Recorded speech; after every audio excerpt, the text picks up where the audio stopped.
Andrew. Estamos muy contentos de tenerte aquí, compartiendo con todos nosotros sus reflexiones, sus aprendizajes, sus conocimientos sobre cómo incorporar el enfoque ecosistémico y en particular en lo que él conoce tanto, que es el tema de la Antártida. Una vez más, reiterar nuestra satisfacción de tener ya estas conferencias de sostenibilidad marina ya hace más de un año que las venimos organizando de manera mensual para poder juntarnos entre todos los interesados en estos temas, intercambiar puntos de vista, enriquecernos y sabemos que cuando uno no puede asistir, de todas maneras todas las conferencias son colgadas en nuestra web, ¿no? Tanto el video como la presentación, de tal manera después de llegar a más personas con esta información. Sin más, reitero la bienvenida a Andrew y a todos ustedes, y como siempre con mucho ánimo de poder escuchar estos conocimientos y luego poder dialogar. Gracias. El doctor Andrew White, un gran amigo de muchos años, tiene 30 años de experiencia en procesos multilaterales asociados con la conservación y el manejo de los recursos marinos. Su carrera profesional incluye experiencias sustanciales en pesquerías tropicales, especialmente enfocado, digamos, a las pesquerías industriales de gran escala, en la pesca de los atunes, o sea, especies altamente migratorias, y también en la pesca artesanal, en las pesquerías de subsistencia, en los recursos asociados a los arrecifes de coral. Él ha sido director ejecutivo en el Foro de Pesquerías de las Islas del Pacífico, una agencia que tiene su sede en las Islas Salomón, y también en el manejo de proyectos del GEF, especialmente bajo el portafolio de aguas internacionales. Ha sido el primer director ejecutivo de un organismo regional de ordenación pesquero nuevo, moderno, que es el Western Central Pacific Fisheries Commission, basado en Micronesia, ¿no? Que es el par, digamos, de la Comisión Interamericana de la Atún Tropical. En el otro lado del Pacífico existe recientemente, hace poco, hace 5 o 6 años, esta gran organización que está trabajando activamente en la alimentación de los atunes del otro lado del Pacífico, ¿no?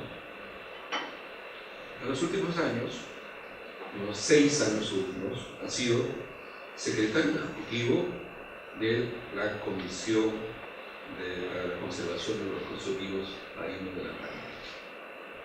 Pero yo personalmente quiero recordar una experiencia conjunta que hemos tenido con él hace más o menos 25 años, al haber trabajado conjuntamente en un proceso tan importante de cooperación sur-sur entre las naciones isleñas del Pacífico, los países del ASEAN y los países latinoamericanos, en la cual trabajamos fuertemente y conformamos el Comité Transpacífico de Pesquerías en el lado, digamos, del Pacífico. Ha sido una experiencia muy importante el haberlo conocido a él en esta oportunidad, trabajar juntos, y para mí es una satisfacción encontrarnos de nuevo acá en Lima.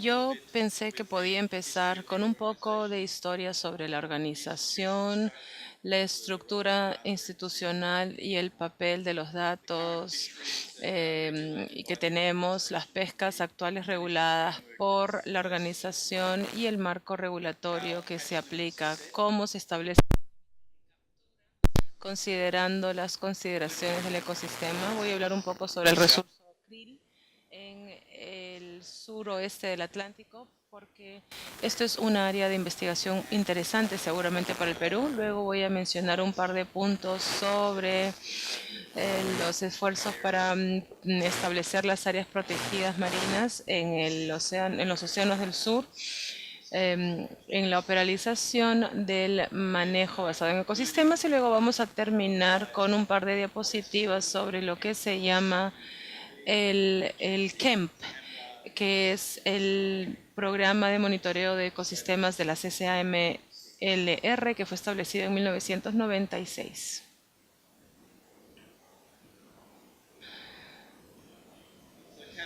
Entonces, la CCAMLR, la Comisión, es responsable de la conservación de los ecosistemas marinos de la Antártida, que incluyen el manejo sostenible de la pesca comercial que funciona en los mares del sur, en el Océano del Sur. Esta tiene disposiciones para el manejo de los recursos basado en el ecosistema. Está incluido en algunos tratados de las Naciones Unidas. Si nos remontamos a la Cumbre de Río de 1992, aparecen desde ahí. Pero en cuanto al manejo y a la conservación de la pesca, la CCAML fue la primera en incluir de manera formal en un tratado multilateral un enfoque basado en ecosistema para hacer un manejo de los recursos e incluir medidas o el principio de precaución. Les voy a mostrar también el artículo de la convención que se relaciona a este tema en la convención. Uno de los puntos de diferencia entre el CAMLR y el manejo, o las organizaciones de manejo de pesca tradicionales, es que la CAMLR opera bajo el paraguas del sistema de tratados.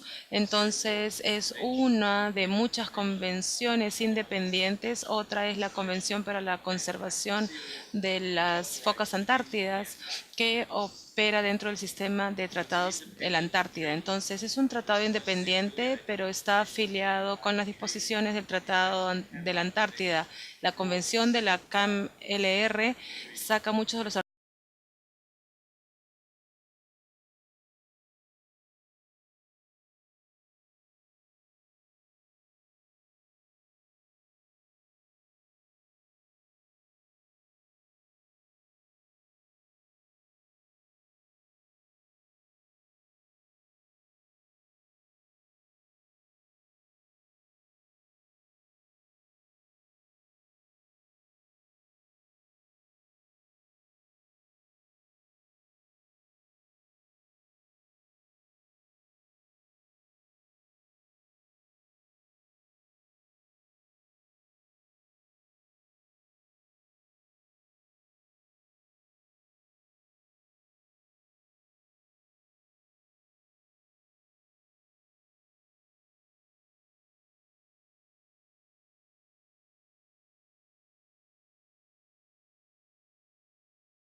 un impulso comercial para determinar las acciones de manejo. También hay un elemento de conservación, pero hay mitad de los miembros que participan de esta convención que no son naciones pesqueras, que no pescan.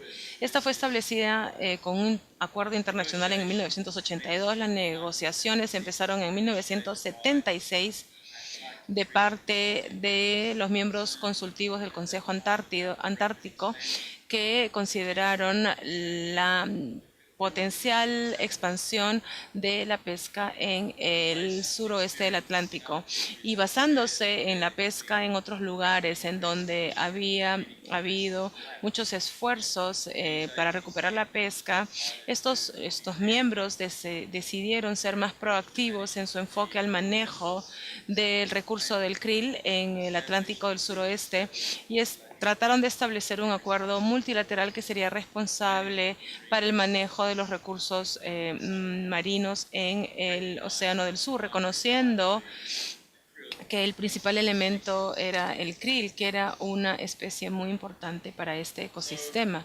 Entonces, hicieron un acuerdo multilateral en un periodo de 4 años y luego se negoció el Tratado Internacional, fue abierto a firmas en 1980 y 2 años después ya empezó a ser vigente porque ya tenía el número suficiente de ratificaciones. Ahora consiste de 25 miembros, 24 países más la Unión Europea, que son miembros completos de la organización, miembros plenos. Ahora la membresía consiste de estados o organizaciones regionales integradas que activamente participan en la investigación o que están comprometidas en la pesca en el área de la convención. Eso es un miembro. Solo los miembros contribuyen al presupuesto de la convención, solamente los miembros contribuyen a los funcionarios, el presidente, los vicepresidentes, por ejemplo, y solamente los miembros participan en la toma de decisiones también, contribuyen con información, participan en las negociaciones y son responsables por las decisiones de la organización. Hay otros 11 estados que han firmado, han ratificado esta convención, pero no están comprometidos activamente en la investigación o en la pesca comercial en el área de la CAMLR. Todo lo que han hecho es acordar, seguir las disposiciones de la convención. La membresía está abierta para ellos. Lo único que tienen que hacer es solicitarle a la comisión volverse miembros plenos y apoyan su solicitud con una demostración de su interés en la investigación o su interés en la pesca comercial en el área. Perú es uno de estos estados. El Perú ha ratificado la Convención CAMLR hace 26 años y ha sido un estado participante desde entonces. Nunca han tratado de ser miembros del CAMLR, a pesar de que, desde mi punto de vista, Perú calificaría para una membresía a través de sus actividades de investigación que se realizan particularmente en el Atlántico suroeste. Hemos tenido discusiones sobre este tema ayer. Otra característica importante del CAMLR es que no hay una línea definida, no hay una línea que establece el límite geopolítico. El límite al norte está alrededor de 60 grados sur y es un límite biogeográfico. Es un límite de barrera que muestra un cambio en el ecosistema más allá de la convergencia del norte, hacia el norte y hacia el sur. Entonces, a través de las estaciones y como resultado del cambio climático, por ejemplo, este límite, esta frontera cambia hacia el norte o hacia el sur de manera periódica o cambia a veces todo el tiempo. Entonces, el CAMLR maneja las pescas y los ecosistemas que están al sur de esa línea de convergencia.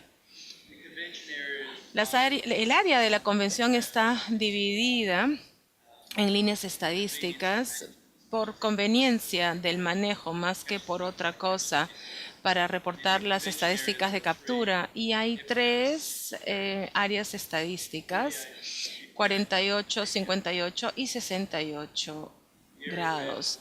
El área en donde el Perú hace investigaciones está aquí. 48.1, un poco más al norte de 48.1, en esta área que se llama el estrecho de Bransfield. Entonces, ¿cómo acomodamos un enfoque de ecosistemas, basado en ecosistemas, para manejar los recursos del Océano del Sur?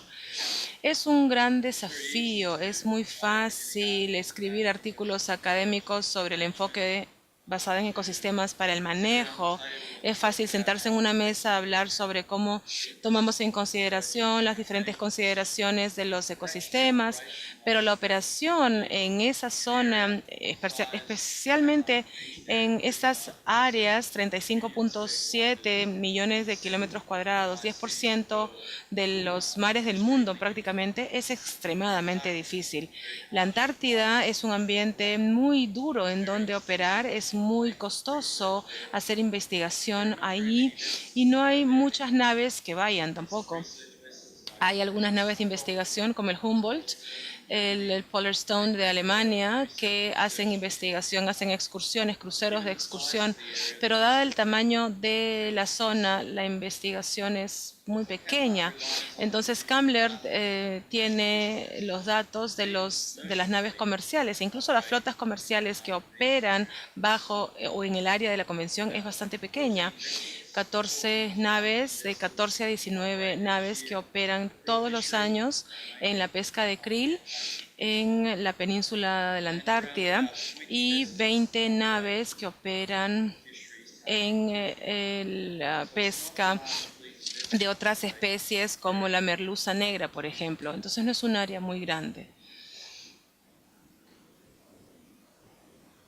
Entonces, hasta los primeros años 90, ¿cómo ha sido el proceso? Desafortunadamente, no pueden ver la relación, la cosecha de la convención. No es un área prístina de la que estamos hablando. Desde el siglo XIX ha habido mucha pesca comercial en esta zona. Primero para lobos marinos, luego las focas gigantes, luego ballenas, luego peces salvajes también. Esto está en millones de toneladas y más recientemente peces en los años 60 y 70 con diferentes especies que eran pescadas por flotas soviéticas y recientemente la pesca de krill, finales de los 60, inicio de los 70, en donde comenzó la pesca de esta especie. Entonces, Kambler fue establecido en 1992. Si hacemos una línea a través de la década de los 80, podemos ver que hay una pesca muy significativa mucho antes de que se estableciera esta convención, especialmente la pesca de ballenas tuvo un impacto muy significativo en el ecosistema de la Antártida. Aquí podemos ver la historia de capturas del draco rayado, por ejemplo. Tenemos datos de este periodo.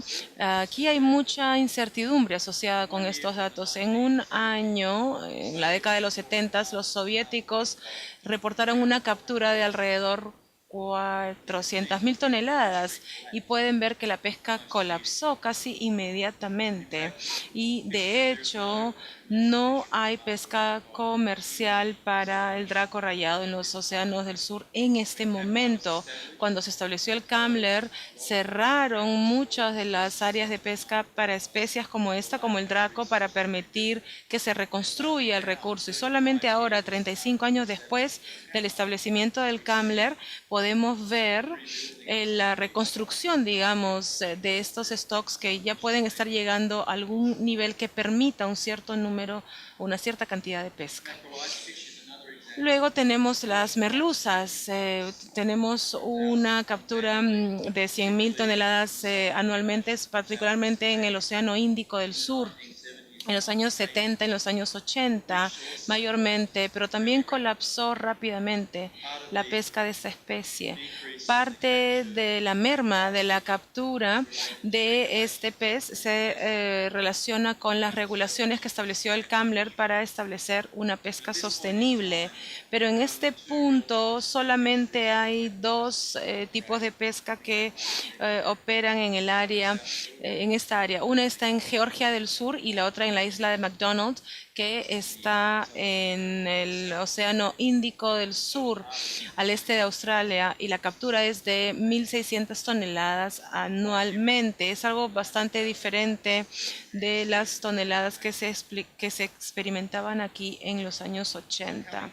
Entonces, para volver a las disposiciones de la Convención, el artículo 2 de la Convención claramente establece que el propósito de la organización es prevenir la merma o una disminución en el tamaño de las poblaciones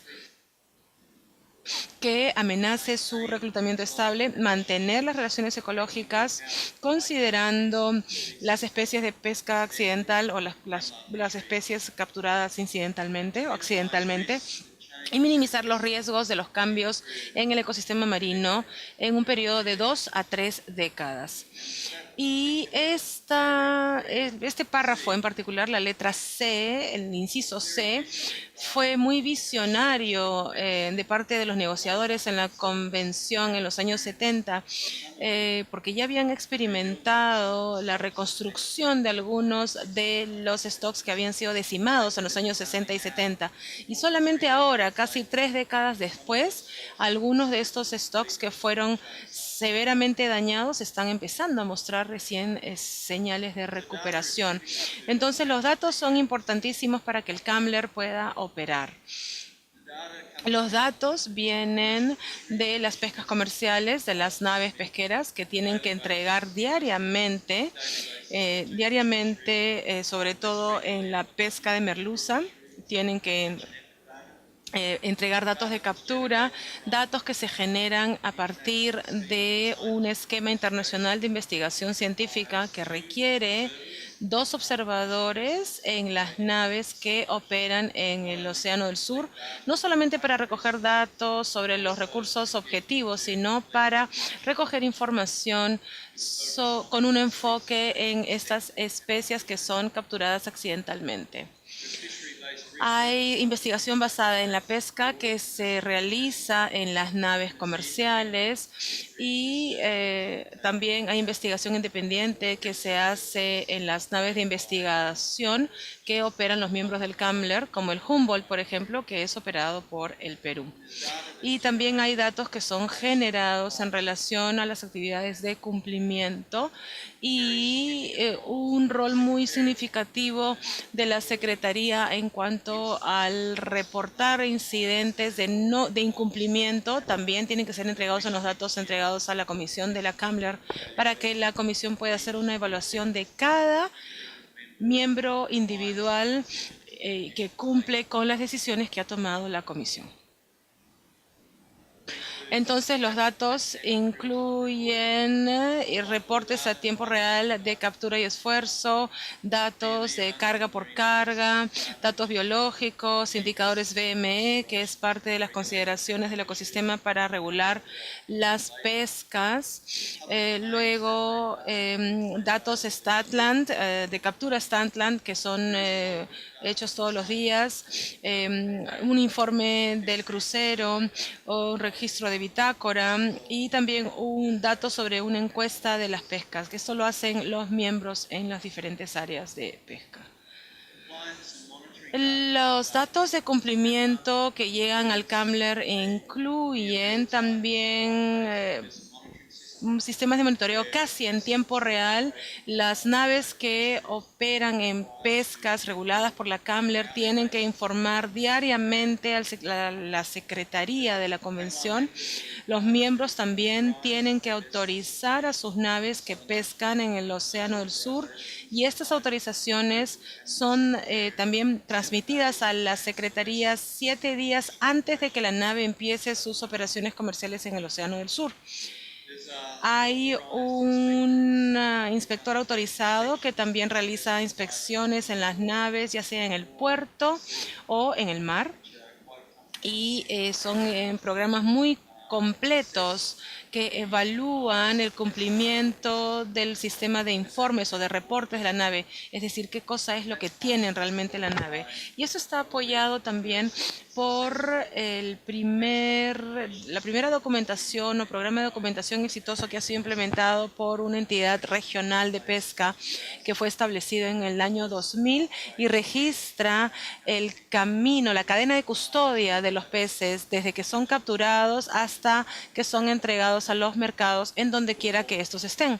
Entonces, para la merluza, la mayoría de peces están distantes, muy distantes de los Estados Unidos, por ejemplo, igual que la merluza que se captura aquí en el Perú. Entonces se registra todo. Hay notificaciones que explican.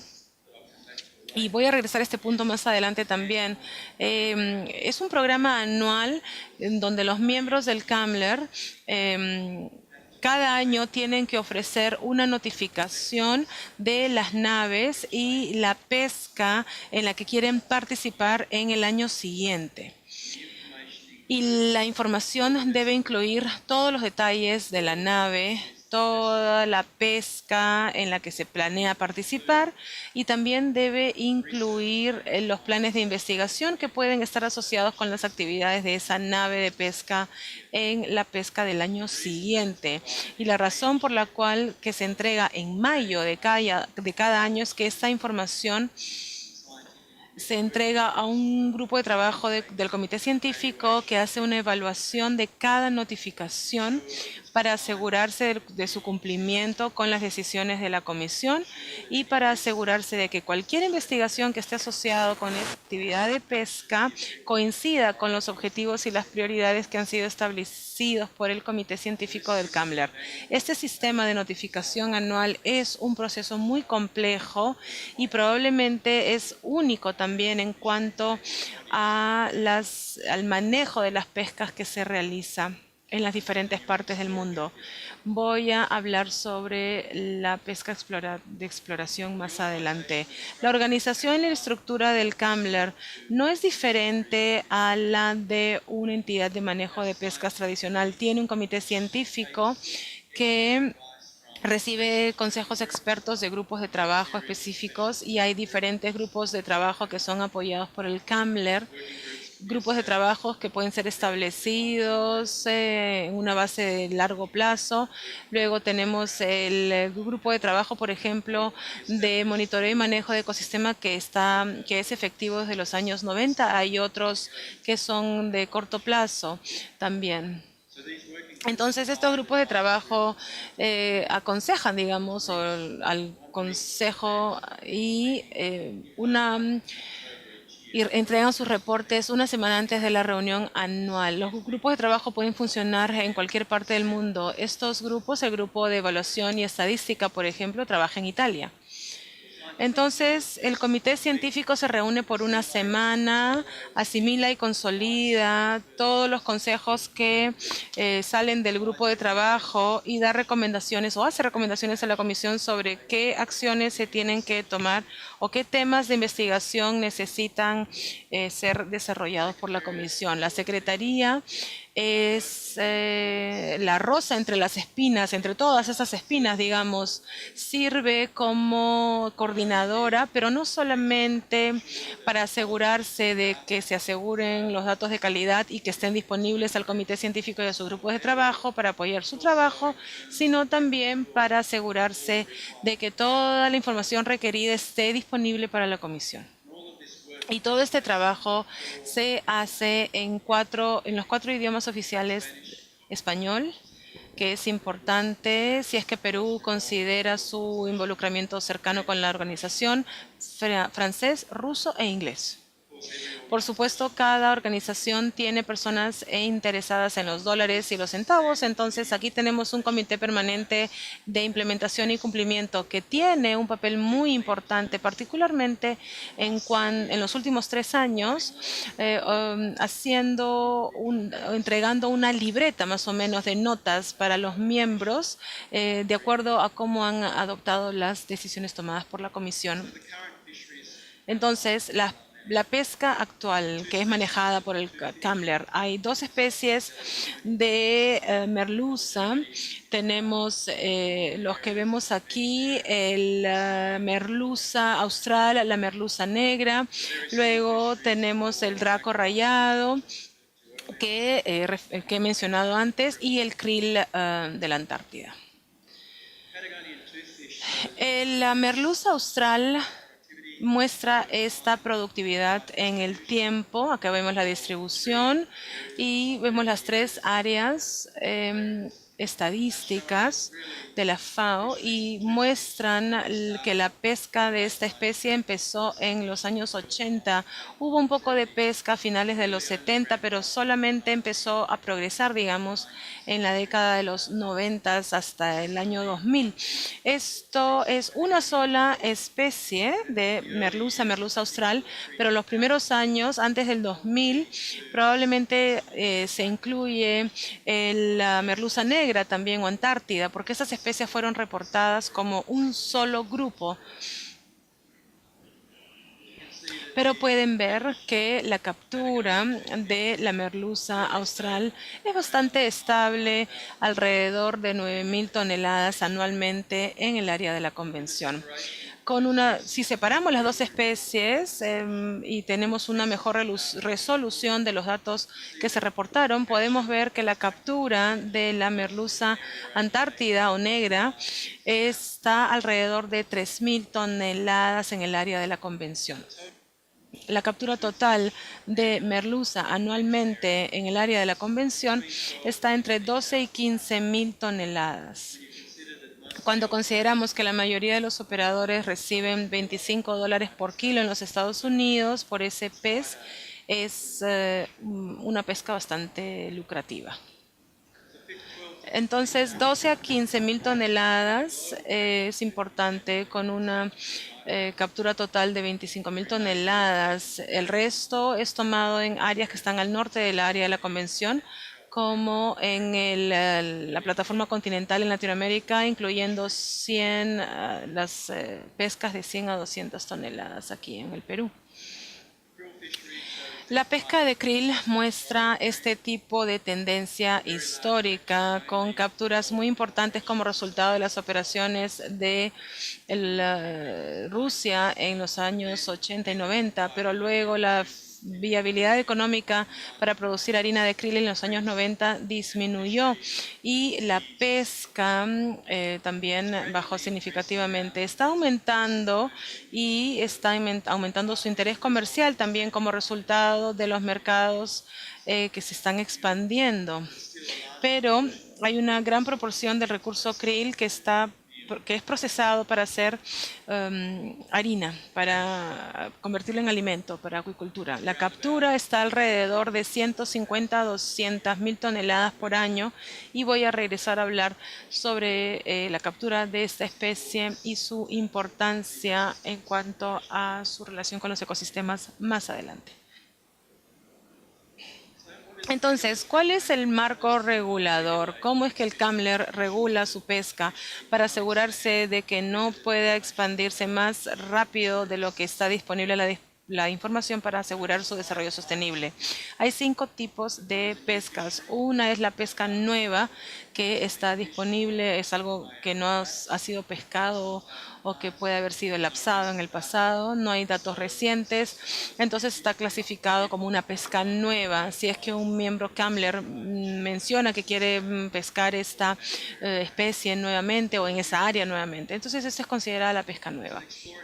Hay una pesca de exploración, que es una fase de acumulación de datos, una pesca establecida, en donde se ha hecho una evaluación de las especies, y luego hay 2 tipos de pescas que están durmiendo, digamos. Una está clasificada como una pesca interrumpida, que es la detención de la producción debido a problemas económicos o de mercado, consideraciones de mercado, y otras pescas que están cerradas. Las pescas que han sido cerradas son pescas que han cerrado para dejar que el stock se reconstruya como resultado de una sobreexplotación.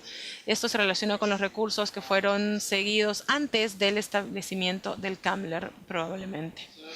Entonces, la nueva pesca, no hay datos biológicos, no hay datos de pesca por al menos los últimos 2 años. Entonces, a pesar de que una pesca haya operado en el inicio de los años 2000, por ejemplo, a menos que se hayan ofrecido datos al CAMLR para permitir una evaluación científica, en los últimos 2 años, entonces se va a revertir a clasificación como pesca nueva si es que el miembro del CAMLR tiene un interés nuevo en ese recurso. Se convierte en una pesca de exploración después del primer año de pesca y esto es una fase de acumulación de datos. Todas las pescas de merluza, por ejemplo, en la convención, en el área de la convención, fuera de las áreas bajo jurisdicciones nacionales, por ejemplo, en las áreas de alta mar, son clasificadas como pesca de exploración, a pesar de que han estado operando desde los años 90. No están en una etapa todavía en donde hay una evaluación integrada, completa. Entonces, se clasifican todavía como pesca de exploración. La excepción, el krill, en el área 48, en la Antártida del Oeste, que establece la pesca del krill. Y una pesca establecida, por otro lado, es un tipo de pesca en donde hay datos disponibles apropiados para hacer una evaluación completa de ese stock o de ese recurso, y hay estrategias de manejo para su regulación también. Todas estas pescas, nueva, establecida y exploratoria, requieren una notificación anual, que es el que les describí al inicio de mi presentación. Luego tenemos la pesca interrumpida y la cerrada. Entonces, ¿cómo se establecen los límites de captura para asegurarnos de que el recurso no sea capturado a niveles no sostenibles?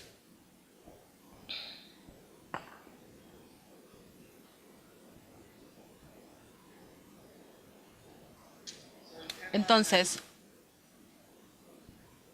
el CAMLR tiene diferentes reglas que proyectan las tendencias de la población futura para un recurso que está manejado en el marco regulatorio. Y esto se modela en un periodo de 20 a 30 años para determinar los diferentes niveles de la pesca en ese recurso en particular. Y estas proyecciones resultan en un modelo que ofrece los procesos de toma de decisiones que son apoyados por la Comisión y establecen los niveles de pesca para evitar una disminución en el recurso que esté por debajo del 20% del stock de desove o de reproducción, es decir, 1 en 10 años durante el periodo proyectado de la pesca, y en el periodo de la decisión o de la proyección, perdón, que resulte en una biomasa de reproducción al final de la proyección que sea 75% de la biomasa del stock de reproducción. Eso es para el krill. Y para la merluza, que no sea menos de 50% de la mediana. Entonces, es una decisión muy compleja que requiere mucha energía computacional, digamos, del comité científico para cada uno de los recursos que son manejados. En el caso del krill, por ejemplo, está estimado a través de encuestas acústicas. Hay un esfuerzo muy multilateral que se hizo en el año 2000, que fue que se hizo en el área 48, en toda el área. Se hizo una encuesta sinóptica utilizando acústica para estimar la biomasa de krill en el área 48. Y este tipo de encuestas son muy costosas. Entonces, ¿qué cosas se está haciendo ahora en el CAMLR? Se está involucrando a cada una de las naves comerciales que están pescando krill en una encuesta acústica pretemporada, en donde utilizan su equipo acústico para ofrecer datos al CAMLR, a partir de los cuales estas muestras se pueden utilizar para calcular el estado actual de la biomasa de krill en el Atlántico del suroeste. Para el DRACO también se hacen este tipo de encuestas porque es un recurso variable y se está haciendo en Georgia del Sur y en la isla de McDonald una vez al año o como mínimo 2 veces al año. Entonces hay diferentes datos que son generados para que apoyan, digamos, el trabajo de modelamiento. Uno de los esfuerzos más importantes que se ha hecho es el programa de recaptura para la merluza y muchas de las naves que participan en las pescas de Kambler desde el inicio de los años 2000 tienen la obligación de marcar hasta 5 peces por tonelada y liberar hasta 5 peces por tonelada de los peces que capturan. En muchas pescas son 3 por tonelada en áreas en donde hay datos que son muy malos y se necesita acumular rápidamente los datos científicos. Entonces se toman 5 por tonelada. Entonces hay diferentes métodos que se utilizan para obtener la información, para hacer los modelos que apoyan la toma de decisiones en el Kambler. Kambler apoya también un ciclo anual de pesca que empieza en diciembre de cada año y va hasta fines de noviembre del año siguiente. Eso se llama la estación de pesca, pero la pesca puede operar a través de este periodo o cualquier otro periodo durante esa estación, durante esa temporada. Y nuevamente buscando un enfoque basado en ecosistemas. Algunas pescas pueden estar cerradas incluso por diferentes meses para poder proteger algunas especies muy sensibles, el albatros, por ejemplo, que pueden estar en su temporada de reproducción o que pueden ser muy sensibles en ese periodo de su vida. Entonces la pesca puede estar cerrada para por ciertos periodos de tiempo para poder proteger a estas aves que están asociadas y que han sido incluidas también y han sido tomadas como pesca accidental. Entonces, la pesca dirigida está sujeta a límites temporales. Cada una de las pescas que son reguladas por el Kambler tienen una pesca establecida por ellos que se basa en las evaluaciones integradas que ha tomado el comité científico. El área de la convención está dividida no solamente en las áreas estadísticas, sino también en pequeñas subáreas e incluso en pequeñas unidades de investigación que son manejadas por el Kambler. Las áreas en blanco que aparecen en esta representación del área de la convención son áreas que están cerradas a la pesca. Entonces, casi 40% del área de la convención está cerrado a la pesca, como 48.5. Está cerrada principalmente porque es inaccesible, pero hay otras áreas en donde el hielo no es un factor que impide la pesca, pero está cerrada simplemente porque no tenemos información en relación a los recursos que existen en esa zona. Un área que ha sido cerrada a la pesca no quiere decir que no se pueda apoyar a la pesca en esa área, simplemente quiere decir que para poder pescar allí, un miembro de Kambler tiene que entregar un plan de investigación asociado a esa área que tiene que ser evaluado por el comité científico antes de que se permita la pesca en esa área. Además, muchas de las áreas que están cerradas son más profundas de lo que puede soportar la pesca comercial. Mucha de la pesca de merluza se ocurre en aguas superficiales. De hecho, mucha de esta pesca se da en áreas de menos de 800 metros. Entonces hay otras áreas, como hemos dicho, que son inaccesibles, aunque hayan recursos. Otro punto que tenemos que mencionar es que el Kambler ha cerrado todas las áreas de pesca de fondo. Entonces, las pescas de Kambler operan en profundidades que son de menos de 500 metros y esto se aplica en todas las áreas de la convención. Entonces, he mencionado que en el año 2000 los miembros del CAMLER cooperaron en una encuesta sinóptica para estimar, calcular la biomasa de krill en el Atlántico suroeste.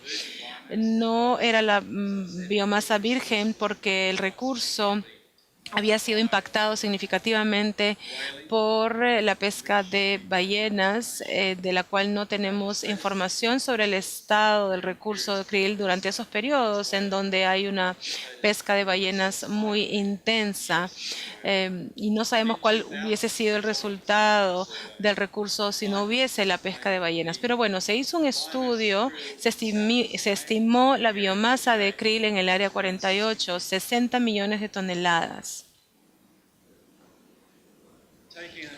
Si tomamos el enfoque de precaución, digamos, siempre para el krill, como un componente importante del ecosistema de la Antártida, los miembros acordaron establecer un límite de captura para el krill de 5.6 millones de toneladas o 9.3% de la biomasa permanente de krill. Hay otra medida de precaución que tomaron los miembros, establecieron lo que llamaron un límite de captura de precaución, que es un nivel de alerta, digamos, de 620.000 toneladas por año. Esto representa aproximadamente 0.25% de la biomasa de krill en el Atlántico suroeste. Se establece un nivel tope de 620.000 toneladas y más allá han dividido este nivel de 620.000 toneladas entre las subáreas en el área 48. Entonces, 155.000 toneladas, por ejemplo, que han sido asignadas al área 48.1 y el resto ha sido distribuido en la 48.2, 48.3, en Georgia del Sur, las Islas Órcadas del Sur y la península Antártida. Entonces, el nivel de captura de precaución es 155.000 toneladas. Esto está cerrado y ha sido establecido ya en los últimos 4 años y ha sido cerrado 3 veces por primera vez. La primera vez que fue cerrado fue hace 3 años o 4 años. Ha sido cerrado porque la pesca ha llevado a su nivel de alerta, digamos, a su nivel tope de 155.000 toneladas. Y eso quiere decir que las naves tienen que salir de esa área y continuar sus operaciones de pesca en otro lugar o dejar de pescar simplemente.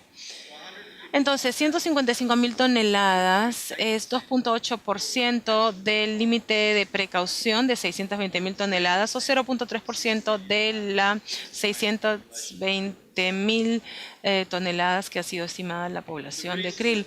Y la razón por la cual he colocado estas cifras es para demostrar el enfoque de precaución a la hora de manejar el recurso krill para la pesca comercial en el Atlántico suroeste. Sería difícil decir que ese nivel de captura, esto está amenazando la sostenibilidad del recurso del krill en el Atlántico del suroeste. Esto simplemente muestra el territorio de pesca en el área 48.1, en particular en esta área aquí, donde Perú tiene un interés de investigación en el 48.2 y también en el área 48.3. Cuando digo que 0.3% de la biomasa calculada de krill es una medida de precaución, los miembros de CAMLER son muy sensibles al hecho de que están operando en un ambiente incierto, particularmente en un ambiente en donde el impacto del cambio climático en el futuro es desconocido. Entonces, tomando un enfoque de precaución y estableciendo un límite de captura muy bajo, los miembros están operando en la base de que esta precaución puede acomodar, digamos, al cambio climático que puede aparecer en el futuro. Pero es algo que se está haciendo anualmente, es una revisión anual que están haciendo los miembros del CAMLER. Entonces, he mencionado que ha habido algunas áreas que han sido cerradas para proteger a ciertas especies de peces de aleta que fueron decimados en los años 60 y 70 en particular, como parte del enfoque del CAMLER para permitir que el ecosistema se recupere en esas áreas en particular. Ha habido investigación a escala pequeña en ciertas áreas que han sido cerradas a la pesca, pero que están abiertas para la pesca de investigación para el comité científico que está desarrollando una evaluación para la pesca que se realiza en esa área. Hay límites de captura muy pequeños, muy bajos que se establecen aquí, alrededor de 60, 100 toneladas, pero no mucho más de eso. Y luego tenemos algunos de los desafíos que están asociados con el establecimiento de partes del área de la convención como áreas de referencia, en donde el ecosistema puede ser monitoreado en ausencia de actividades que ocurran como resultado de la pesca. Algunas veces nos referimos en la ausencia de actividad antropogénica, pero por supuesto el cambio climático está ocurriendo como resultado de actividades antropogénicas e incluso si establecemos áreas en el Océano del Sur en donde no se permita la pesca, el medir los cambios en ese ecosistema no necesariamente elimina la posibilidad de que ocurran cambios como resultado de cambio climático o de impactos causados por el hombre. Entonces, en el año 2002 se hizo la Cumbre Mundial sobre Desarrollo Sostenible y la aspiración de establecer una red completa de áreas marinas protegidas a nivel global fue discutida. CAMLE respondió a esto en el 2005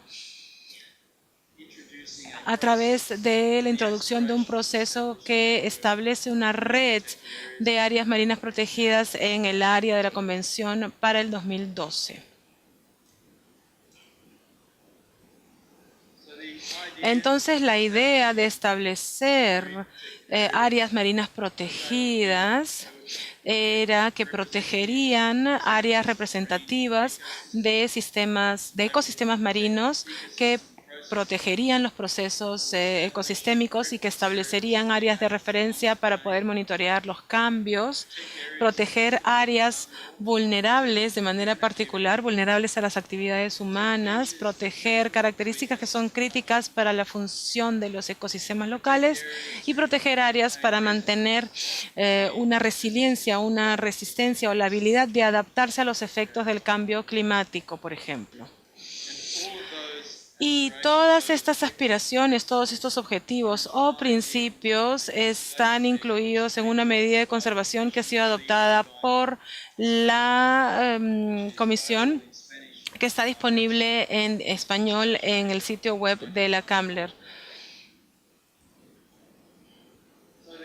Entonces, los componentes de un área marina protegida que son requeridos deben tener objetivos específicos, deben tener límites claros, debe tener una lista de actividades que están restringidas o prohibidas, tiene que incluir un plan de manejo, incluyendo los acuerdos administrativos para la manera en cómo esta área marina protegida va a ser manejada, tiene que tener planes de investigación y monitoreo, y un área que ha sido muy contenciosa en el CAMLE es que tiene que tener un periodo de designación, porque algunos miembros quieren tener áreas marinas protegidas establecidas permanentemente o en perpetuidad, mientras que otros miembros son muy firmes en su visión de que un área marina protegida debe estar establecida por un cierto periodo de tiempo solamente.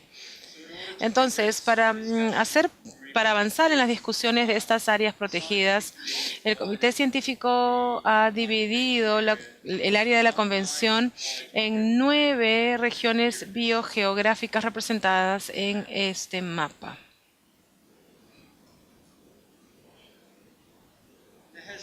Y ha habido algo de éxito en el establecimiento de las áreas marinas protegidas.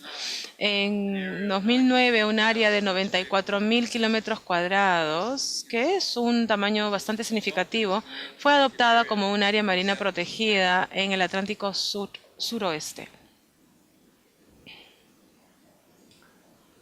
Y el área marina protegida de las Islas Órcadas del Sur, también tenemos actividades de pesca, en donde las actividades de pesca están prohibidas, como es el caso en otras áreas cerradas en el área de la Convención. Esta área apoya la investigación científica. No hay descarga, no hay ningún vertido de ningún desecho, no hay transbordo de ninguna nave de pesca y, por supuesto, hay algunas excepciones en relación a casos de emergencia y seguridad en el mar. Ahora, la WWF reconoce que esto es un regalo para la Tierra, es un premio global que reconoce esta área marina protegida como la primera área que fue establecida en el mundo en ese año, en el 2009. Yo debo decir que hay esfuerzos significativos que se están realizando por los miembros del CAMLR para establecer otras áreas marinas protegidas en el área de la Convención. Una de ellas está en el área de la región del Mar Rojo para establecer un área de 1 millón de kilómetros cuadrados en el Mar de Ross, perdón, como un área marina protegida. Como podemos recordar, antes dije que esta zona es responsable de una pesca muy importante del draco rayado, y el desafío para Nueva Zelanda y los Estados Unidos para establecer esta área protegida de 1 millón de kilómetros cuadrados es cómo van a negociar las implicancias sobre las actividades de pesca comercial en esta área. La segunda iniciativa importante es un área que está cerca a 1 millón de kilómetros cuadrados. No son áreas pequeñas que se relaciona con 3 áreas protegidas aquí en la Antártida del Este. Y luego, la propuesta más reciente está aquí en esta zona. Esa es una idea promovida por Alemania. Y esta es la zona menos desarrollada. Estas 2 propuestas aquí han estado en discusiones y han dominado la agenda del CAMLR por 5 años. Esta área del mar de Wedel ha sido recientemente propuesta, recién ha sido presentada a la Comisión, y Alemania está trabajando mucho, incluyendo en la reunión que se va a realizar en Santiago, en Chile, la próxima semana, para hacer progresar esta propuesta de establecer un área marina protegida en esta zona del mar de Wedel. El Tratado de la Antártida tiene su propio sistema de protección marina a través de áreas manejadas especialmente, áreas marinas antártidas manejadas especialmente.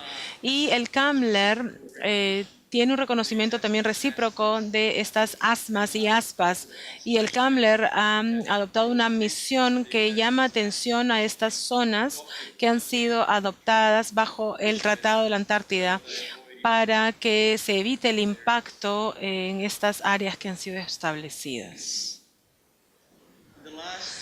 Y el último esfuerzo que se ha realizado para proteger a los ecosistemas se ha demostrado en la respuesta del CAMLR a la resolución 6105 de las Naciones Unidas, que se relaciona a la protección de las comunidades marinas. Y CAMLR ha adoptado diferentes medidas de conservación que requieren que las naves reporten taxones sensibles cuando pesquen ahí, y que implementen un mecanismo a través del cual, una vez se ha registrado un cierto nivel de taxa en alguna área en particular, declare esa área como un área BME de riesgo o en riesgo, y las naves no pueden operar dentro o en proximidad de esas áreas de riesgo. Esta es la respuesta de CAMLR para establecer la protección alrededor de algunas áreas vulnerables o comunidades de fondo vulnerables.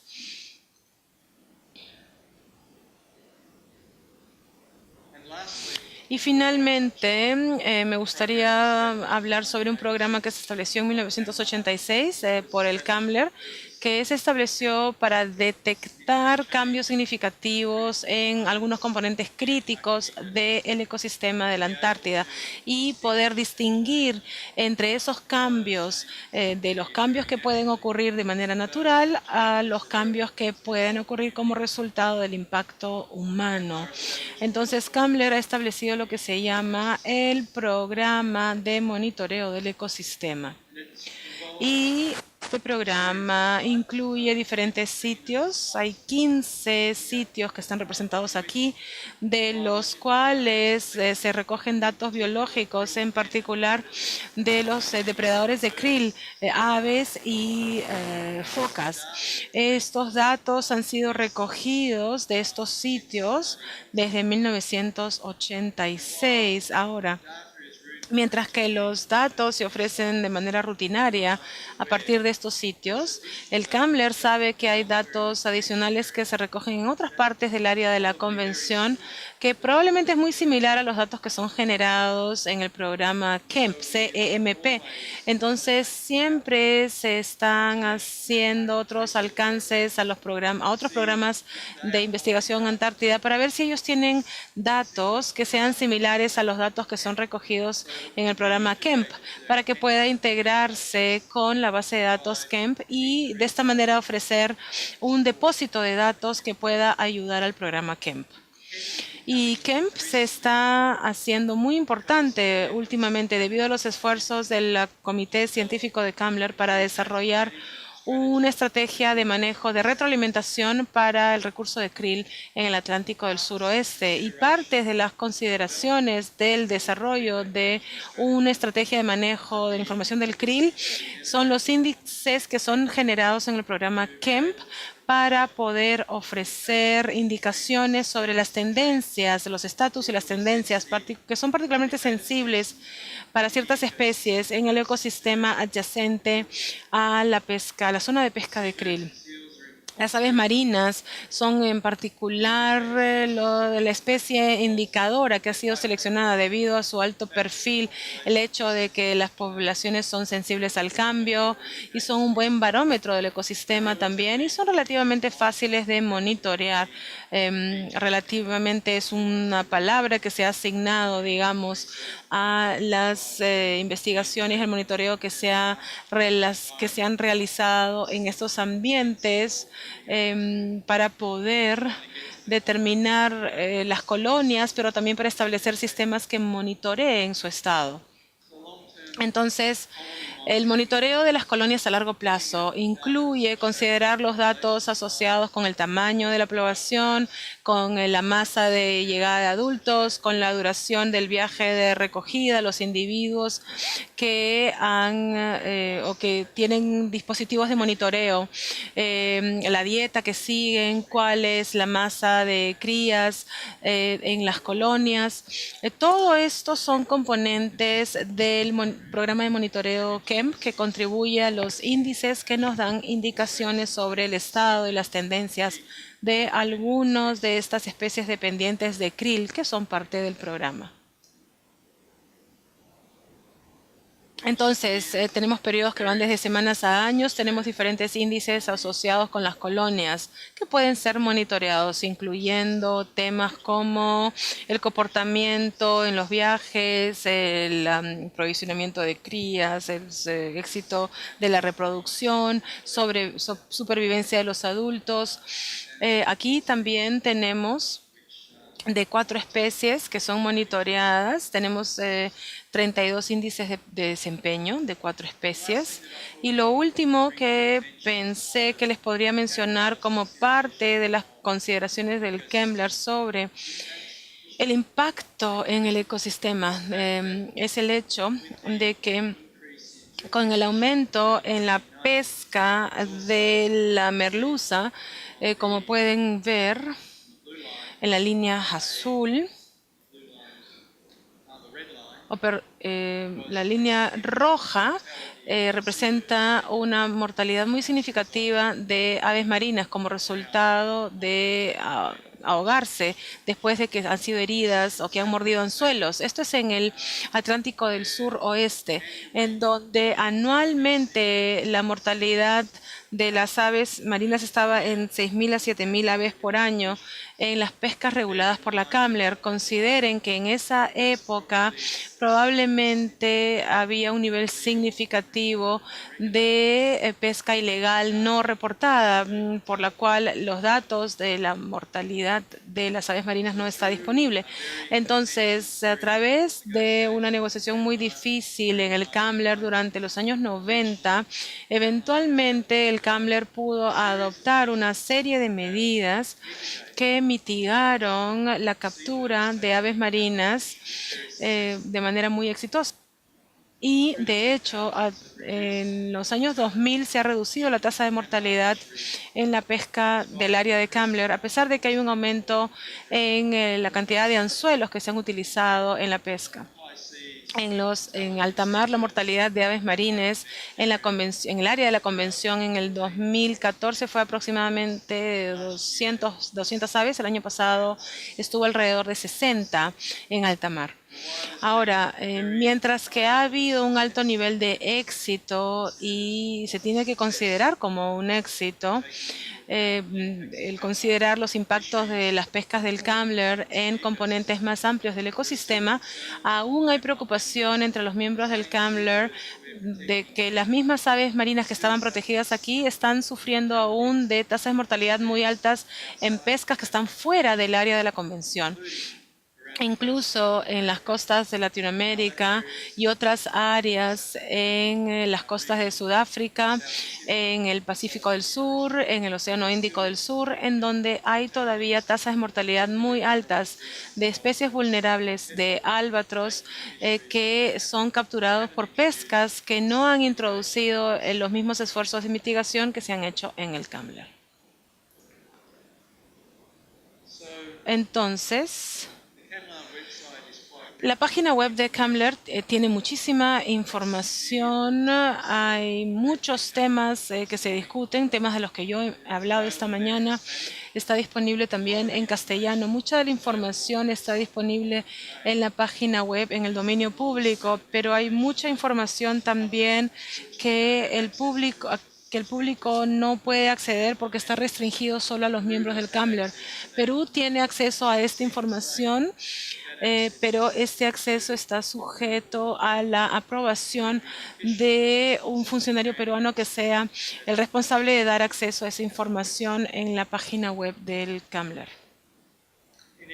En todo caso, si es que alguno de ustedes tiene o necesita información adicional sobre el CAMLER,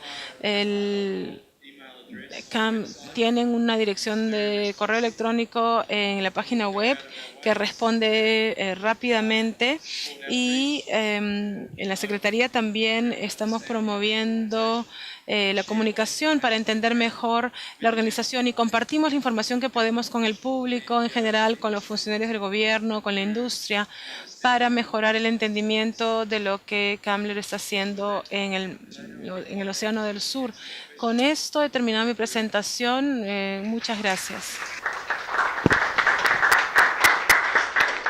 Y hemos observado que la relación oceanográfica no es muy considerada. En el área de la Antártida, por ejemplo, ustedes tienen cadenas muy importantes como frente subtropical, frente antártico, y en los últimos 2 años las condiciones están cambiando rápidamente. Yo no he escuchado sobre las medidas oceanográficas. Entonces, y mi pregunta es, ¿las capturas de las diferentes especies son accesibles para los estudiantes, por ejemplo? Porque ahora mis estudiantes están analizando argoflotas, datas que se toman en el área subantártica, y sería importante si podríamos relacionar esta información con la captura de merluza u otras especies, icefish o pez hielo. Esa es mi pregunta y también mi opinión. Gracias por su pregunta. No existe duda que el clima global es muy dinámico en este momento, en el tiempo, en el Ártico y en las regiones del Polo Sur, y en otras regiones también está cambiando. Kemmler no apoya la investigación oceanográfica en sí, pero los miembros que están involucrados o que apoyan los programas nacionales de investigación oceanográfica consideran también la información disponible para ellos cuando presentan sus evaluaciones científicas al Kemmler. Pero yo creo que de manera más importante, los datos que son generados a través de las flotas Argo para programas como el Sistema de Observación del Océano del Sur, el SUS, ofrecen información muy completa sobre la dinámica oceanográfica en el Océano del Sur. Los pescadores en sí que operan en el Océano del Sur, especialmente los pescadores de krill, reportan cambios que están ocurriendo en la pesca, mayormente como resultado del cambio oceanográfico, pero particularmente como resultado de los cambios que se han visto en la distribución de diferentes especies en ese mar. Entonces, los impactos directos del cambio climático en los procesos oceanográficos sí tienen un impacto en la pesca del Kemmler. Las consideraciones oceanográficas per se no son parte de las discusiones que se dan en la comisión del Kemmler como un componente regular, digamos, de la agenda de la comisión. Gracias, Andrew. Primero un comentario, me he podido percatar que para la evaluación de pesquerías y toma de decisiones se toma en cuenta mucho el enfoque ecosistémico y las relaciones tróficas y bióticas que puede haber entre otras especies además. Un detalle que me ha llamado la atención en cuanto a la evaluación de la especie propiamente dicha es que ustedes toman información de la flota, de los equipos electroacústicos de la flota, para poder mapear las poblaciones de las especies objetivo, como el caso del krill. En alguna exposición anterior se hablaba de que el problema de tomar la información de la flota es que no tienen un trazo, digamos, planificado, sino que ellos van en búsqueda de las especies y tenían un problema de modelamiento matemático para que estos datos den una información por lo menos confiable. ¿Cómo han resuelto ese problema o no han encontrado ese problema ustedes al utilizar estos datos de la flota de pesca? No, estamos trabajando en ese problema. Yo mencioné que el comité científico está comprometiendo a las flotas para hacer estas encuestas o estos cruceros acústicos, y esto lo han estado haciendo por 4 años. Entonces las naves comerciales ponen a su disposición su tiempo, que es costoso, también apoyan a los científicos a bordo para hacer encuestas acústicas en el Atlántico Sur-Oeste. Y siguen un mapa. Entonces, el área de encuesta ha sido mapeada por estos científicos y por las naves comerciales. Siguen esta red, digamos, para acumular datos acústicos. Pero la otra área que usted mencionó fue la veracidad de los datos que son generados. Y como parte del esfuerzo que se ha hecho en estos últimos 4 años, los científicos han estado trabajando con la industria para poder estandarizar los datos acústicos producidos por los diferentes entidades, para que los datos que son generados por diferentes naves sean estandarizadas y puedan contribuir a la misma evaluación. Entonces, hay temas específicos que han sido reconocidos por los científicos del Kemmler y están trabajando en ellos. ¿Qué derechos y obligaciones tendría el Perú en caso de ser miembro pleno del Kemmler? Es una pena que usted no haya estado presente en nuestra discusión de ayer, porque hubieron preguntas específicas sobre este tema. Bueno, sí, en mi punto de vista, y yo creo que es el punto de vista compartido por el resto de la comisión, es que Perú podría hacer una contribución muy importante al trabajo científico de la organización. Perú, a través del Humboldt, ha apoyado la investigación en el Atlántico Suroeste por 20 años, más de 20 años, ¿verdad? Y el trabajo que se ha hecho, que yo he visto ayer, sería muy útil, muy interesante para el comité científico. Entonces, como resultado de mi visita aquí, voy a hacer todo lo posible para poder facilitar y poder promover, digamos, la participación fuerte e importante de los científicos peruanos en el trabajo del CAMLER.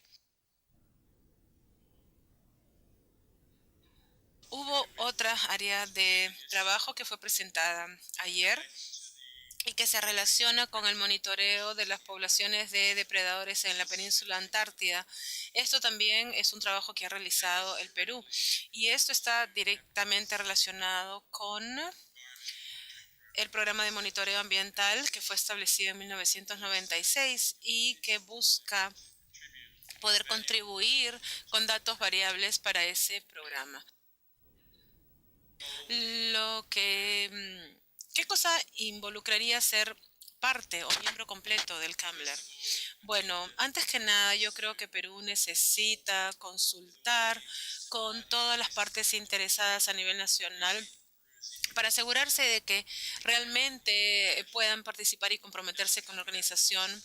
Esto no es algo que no incluye un costo. Hay un costo de $100,000 anuales para tener una membresía completa, además de los costos asociados con el apoyo a los científicos, a los viajes de los científicos peruanos para que participen en los comités científicos, en los grupos de trabajo intersesionales, por ejemplo, y también participar en las reuniones del comité científico. Entonces hay un costo financiero asociado también.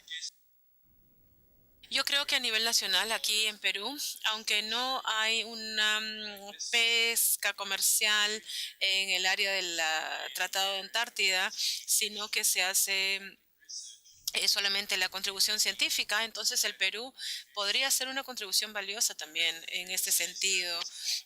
No sé si ustedes lo ven como parte de su responsabilidad global, ayudar como parte del tratado y tener un manejo responsable de los recursos marinos, o si es que de repente eso es ir un poquito más allá de las responsabilidades de las operaciones de pesca comercial.